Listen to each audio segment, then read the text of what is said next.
दूध का दूध और पानी का पानी। चतुरी बाल काटने वाले की चतुराई को भला कौन नहीं जानता।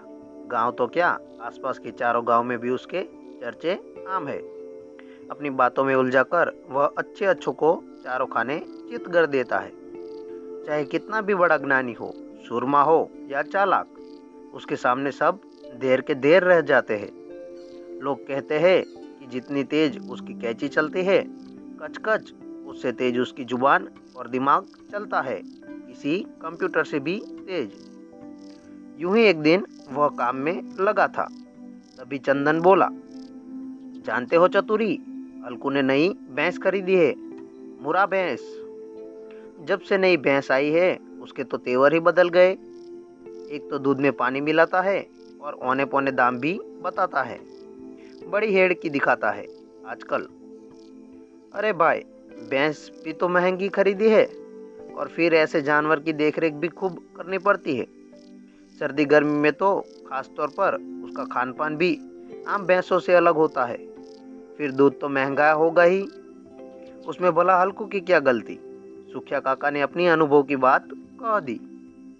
हाँ काका, तुम्हारी बात तो 16 आने सच है, लेकिन दूध शुद्ध दे तब तो रुपए देने में भी कोई बुराई नहीं। लेकिन यह कि पानी मिलाकर बेचो और ऊपर से दोष भी दिखाओ, बताओ गलत तो नहीं कह रहा हूँ। चंदन ने भी अपनी बात वजनदारी से बढ़ाई।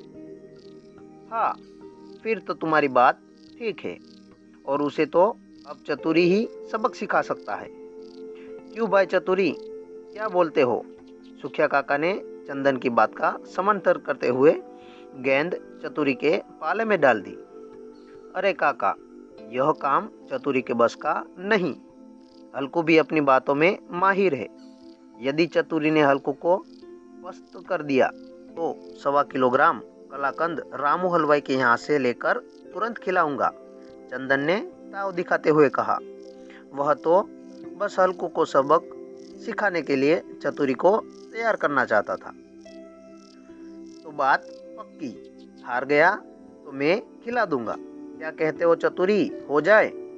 का भी बात में जोश में आ गए।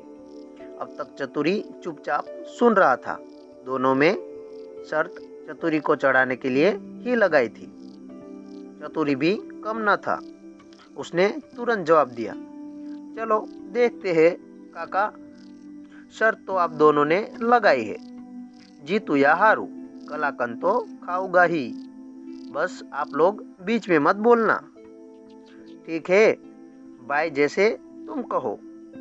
दोनों उतावले थे चतुरी और हल्कू के बीच होने वाले मुकाबले के लिए। उनको ज्यादा देर इंतजार भी नहीं करना पड़ा। हल्कू दूध बांटकर साइकिल पर दोनों तरफ खाली कैन लटका के चला आ रहा था। चतुरी ने आवाज दी, अरे भाई हल्कू, हलवाई, दूध वाले भैया, बड़ी लंबी उम्र है तुम्हारी, अभी तुम्हारे ही चर्चे चल रहे थे। बड़े व्यस्त रहते हो आजकल। नई भैंस क्या खरीदी, तुम तो भैंस के ही हो गए। कभी कभार इधर का रुख भी कर लिया करो। पता चला है कि भैंस की खूब मालिश चंपी करते हो। कभी अपना भी ध्यान रखो। देखो तो क्या हुलिया बना रखा है। तुम्हारी मालिश चंपी तो हमें ही करनी पड़ेगी ना, क्या बोलते हो? हल्कू अपनी ओर भैंस की तारीफ सुनकर फूला ना समाया। एक तरफ साइकिल खड़ी कर चला आया दुकान के अंदर। सब में राम राम कर झट से बैठ गया चतुरी की कुर्सी पर और बोला, अरे चतुरी, सही कहते हो भाई, इस जानवर ने तो दिन रात एक कर दिए है मेरे। अब क्या बताऊं, कब सुबह होती है शाम पता ही नहीं चलता। कब से सोच रहा था तुम्हारे यहाँ आने का। तुमने आवाज दी तो अपने आप को रोक नहीं पाया। लो चलो, हजामत भी बना दो और चंपी भी कर देना। तुम्हारे दोनों हाथ में तो जादू है। हाथ लगाते ही तबीयत एकदम मस्त हो जाती है। हल्कू भी नहले पे दहला मारते हुए कहा। अब तो जुगलबंदी शुरू हो गई। काका और चंदन दोनों बैठे बैठे उनकी बातों का मजा ले रहे थे। चतुरी ने भी पैंतरा बदलते हुए कहा, अरे हल्कू, तुम तो ऐसे ही मेरी तारीफ कर रहे हो।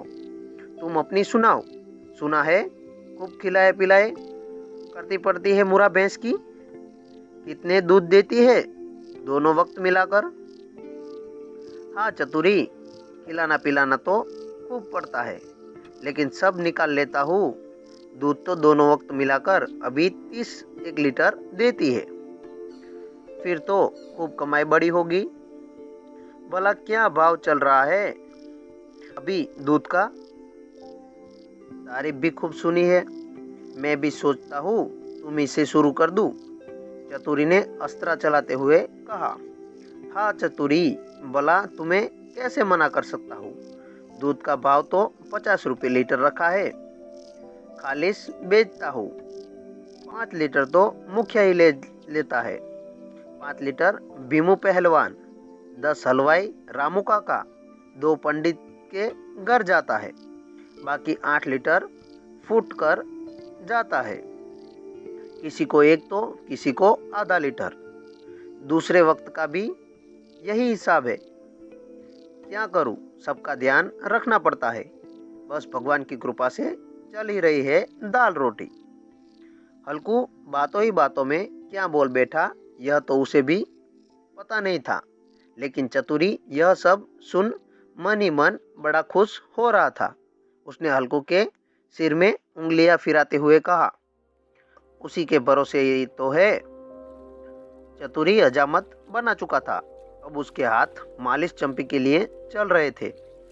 2-4 हाथ घुमाकर फिराकर हाथ जड़ाकर खड़ा हो गया और बोला, चलो भाई हल्कू, लाओ मेहनताना।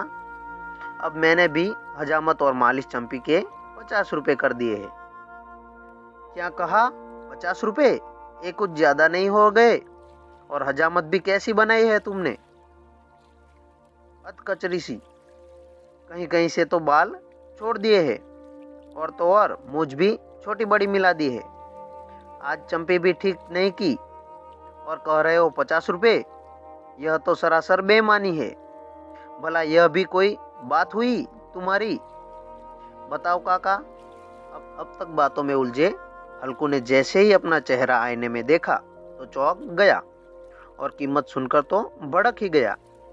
अब बारी चतुरी की थी। वह बोला, हल्कू भाई, जब तुम्हारी भैंस दोनों वक्त का मिलाकर 30 लीटर दूध देती है और तुम एक ही वक्त में 30 लीटर बेच लेते हो, क्या यह बेईमानी नहीं है? और इसके बाद भी तुम मुझे भी दूध देने को तैयार हो। सीधा मतलब है आधा दूध रहता है आधा पानी। जब तुम यह कर सकते हो तो भला मैं क्यों नहीं? बस तुम्हारी बेईमानी लोग समझकर भी कुछ नहीं कह पाते और मेरी तुम्हें दिखाई दे गई। फर्क बस इतना ही है, तुम बातों ही बातों में अपनी ही पोल खोल बैठे। अब तो हल्कू का चेहरा देखने लायक था। उसे अपनी गलती माननी पड़ी और ये भी कहना पड़ा कि अब से दूध में पानी नहीं मिलाऊंगा और कीमत भी सही रखूंगा। उसकी अपने ही हाथों अच्छी फजीहत हो चुकी थी। चतुरी ने उसकी फिर से सही हजामत बनाई और चंपी भी की।